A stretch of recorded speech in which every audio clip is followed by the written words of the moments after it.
ce qui est intéressant dans ce passage-là, c'est que tout est daté et que dans l'ensemble des registres, on a non seulement la date du mariage, on a la date des invités, il y a des photos, on voit la bénédiction du Rav Bukovza, et surtout dans l'ensemble de ses livres, dans la préface de ses livres, puisque c'est un grand décisionnaire qui a fait des livres très importants pour le judaïsme tunisien, il raconte toute cette histoire.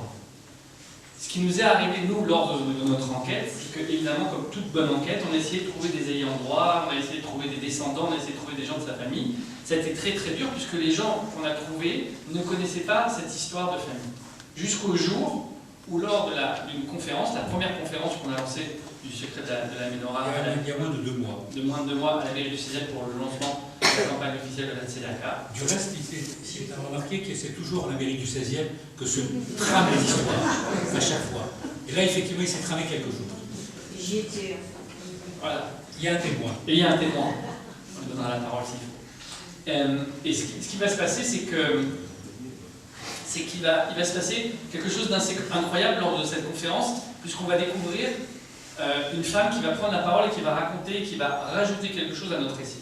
Qui va dire, excusez-moi, je pense que vous êtes en train de parler de mon arrière-grand-père, qui était l'arrière-petite-fille du Rav Bukovza. Mais avant, il faut qu'on sache comment cette petite arrière-fille s'est retrouvée à cette conférence. Dans le premier livre qu'on avait écrit, le Code d'Esther, on avait expliqué que si tout était écrit parce que le hasard n'existe pas, en tout cas une des notions du hasard n'existe pas. Bernard vous donnera beaucoup de phrases liées au hasard. La Torah explique que le hasard c'est la contraction de Éliazar. Éliazar était le serviteur d'Abraham Avinu. Éliazar a eu une très belle mission dans sa vie, c'est qu'il devait trouver la femme d'Yitzhak, le fils d'Abraham, et il va lui dire, tu vas aller dans cette ville, et tu vas demander à quelqu'un de te donner de l'eau, et si elle te donne de l'eau, et que il va lui donner un truc, et il va arriver dans une ville, et tout ce qu'il lui a dit va se dérouler, et il va savoir donc que c'est cette femme-là qui doit amener à son fils Yitzhak. Cette femme-là, comment elle se retrouve à la conférence? Donc on va faire maintenant un petit rewind. 2 semaines avant, il y a une fête, une bar mitzvah. D'accord? La femme qui organise la conférence du 16e arrondissement, donc le Babette, de la loge Nébrite, d'accord? Elle dit aux gens de la table, évidemment, typiquement, je fais une conférence sur le nouveau livre de Bernard Benjamin et Johan Pérez, je vous invite, venez, là, elle dit, ah bon, et ça parle de quoi? Écoutez, ça parle de la Ménorah, et surtout, il y a quelque chose d'assez incroyable dans ce livre, c'est qu'on découvre l'histoire d'un rabbin incroyable qui s'appelle le Rav Bukovza. Cette femme est à table, elle l'entend, elle dit, de qui vous parlez? Oui, du Rav Bukovza. Et Rav Bukovza comment? Rav Bukovza. Et il dit, comment il s'appelle le livre? On lui donne le nom de livre, et elle se met à pleurer, et les gens sont un peu tétanisés à table. Il dit, mais qu'est-ce qui se passe? Tu vas bien? Il dit, non, dites-moi comment il a dit. Elle part, elle va acheter le livre, elle revient, et elle se rend compte qu'on écrit, qu'on raconte l'histoire qui est de la transmission familiale, à tel point que la mère de cette femme a été élevée par le Rav Bukovza, puisque ses parents n'avaient pas pu l'élever. Donc cette histoire, elle la connaît, et elle va donc venir à la mairie du 16e. Lorsqu'elle va prendre la parole à la mairie du 16e, elle va dire cette histoire qui est une histoire de tradition familiale, que seule voilà, ma mère me l'a raconté à mon frère, etc. Il vous manque quelque chose. Qu'est-ce qu'il manque?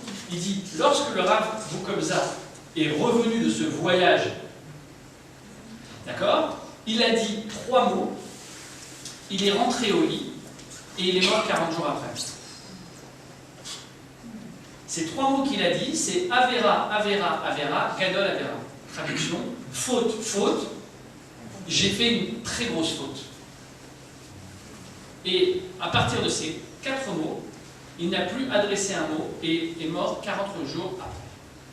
Ça, si on ne l'avait pas, on va rajouter dans nos moments. Mais ça veut dire qu'à ce moment-là précis, on est capable de se dire qu'il se peut que quelqu'un ait vu la Ménorah à une date précise. Ce qui nous permet, dans notre frise, de se dire qu'à cette époque-là, on a encore une preuve, puisqu'on est dans les années 30, Ouais. 30, donc 1930, de se dire qu'à Rome, en tout cas, quelqu'un a vu la Ménorah. Alors, les mots que je vais vous dire, ce sont les mots du rabbin Journeau, ce ne sont ni les nôtres, c'est vraiment texto laissé.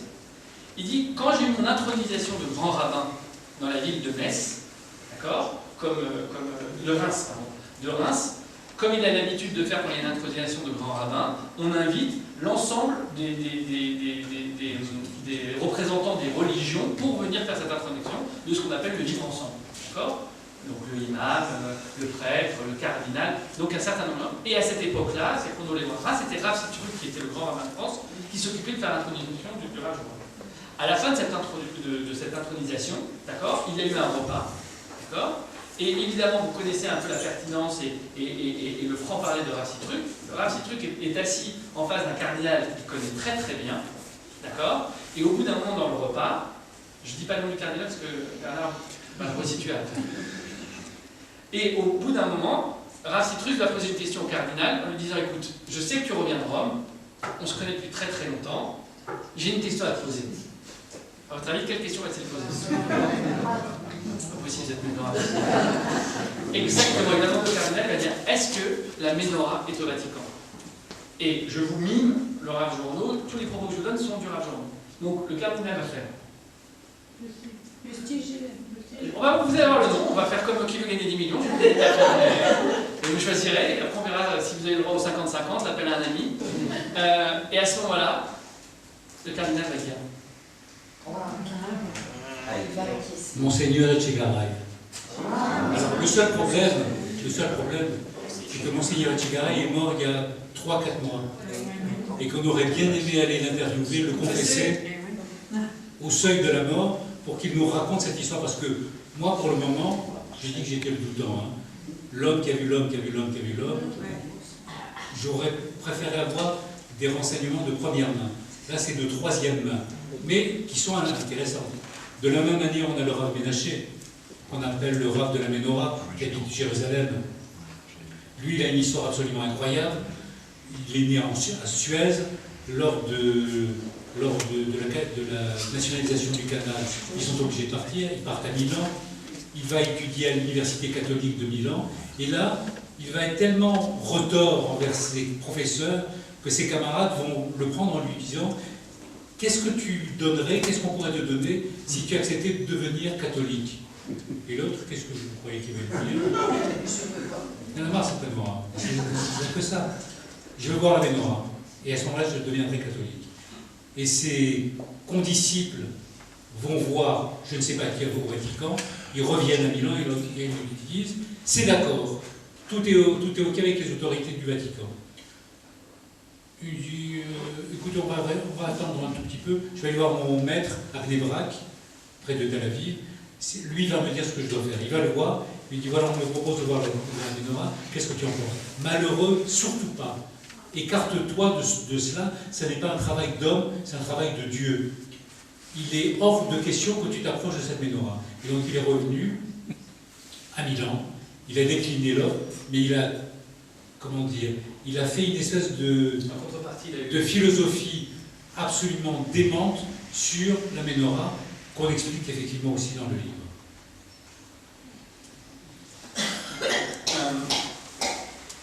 Comme vous pouvez le constater, à chaque fois qu'il y a des gens qui ont été en présence de la menorah ou eu la possibilité de la menorah, il a révélé des destins, si ce n'est tragiques, des destins assez incroyables.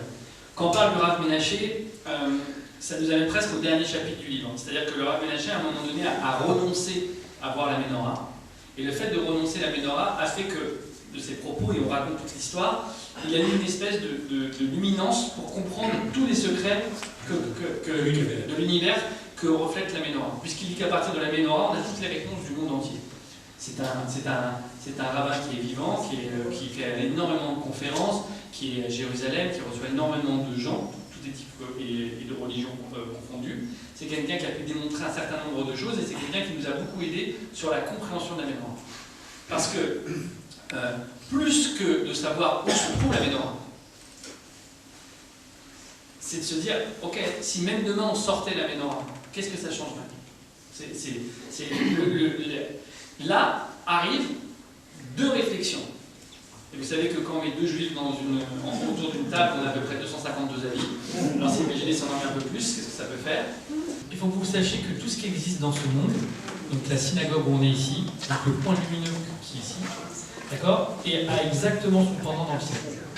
Voilà, ça c'est clair, c'est net, à un tel point qu'il y a une grande question qui se pose dans nos textes, qui dit pourquoi on pense que la menorah est d'une façon arrondie, et d'autres disent que la menorah est d'une façon triangulaire. C'est une grande discussion, etc., entre Comment on met tout le monde d'accord? C'est facile. Celle qui est arrondie, elle est dans la terre, elle est sur terre, et celle qui est en triangulaire, elle est dans le ciel. Et quand vous mettez les deux en juxtaposition, ça forme le corps humain. Ça, c'est une petite anecdote, vous dessinerez, vous regarderez. Pourquoi je vous dis ça? Parce que chaque action qu'on a, ou chaque point lumineux d'une synagogue ou d'un temple qui est allumé, a sa reproduction enfin.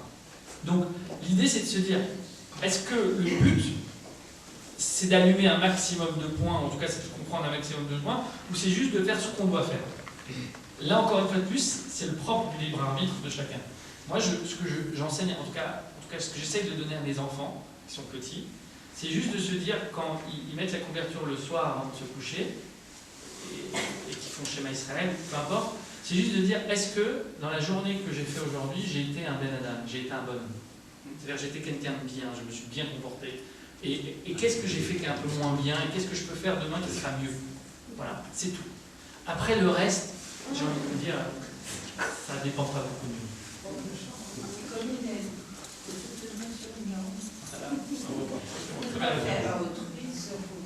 Bien, bah écoutez, je crois que